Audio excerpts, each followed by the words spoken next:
Secuestro virtual.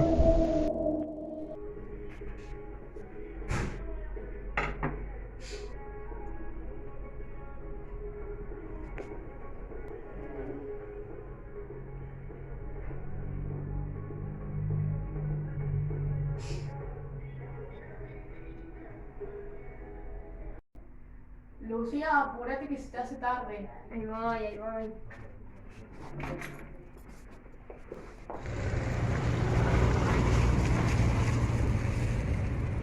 Bueno, nos vemos.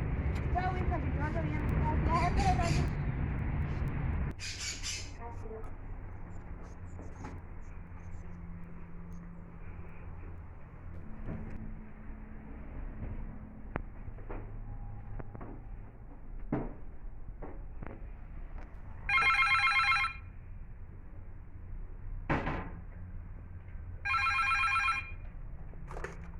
Hola.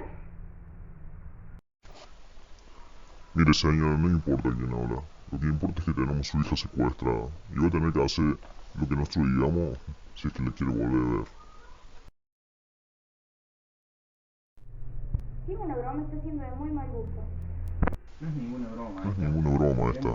Queremos $5.000 en efectivo. No, pero no puede ser. Mi hija está en el colegio. Su hija nunca llegó al colegio, señora. Y va a seguir en nuestras manos si no hace lo que nosotros le decimos. No puede llamar ni contactarse con nadie.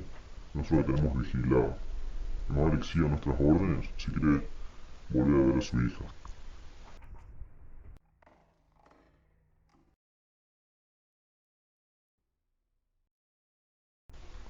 Señora, deje de llorar y tome nota de lo que estamos diciendo, por favor. No le hagan nada malo. Yo no tengo nada de plata, pero puedo llamar a alguien que la Usted no se consiga. puede contactar con nadie o no entiende lo que le estoy diciendo. Le vamos a pasar un alias donde usted no va a hacer una transferencia. Ahora. No tengo nada de Bueno, plata. señor, entonces espere que su hija le llegue en una bolsa negra de consorcio.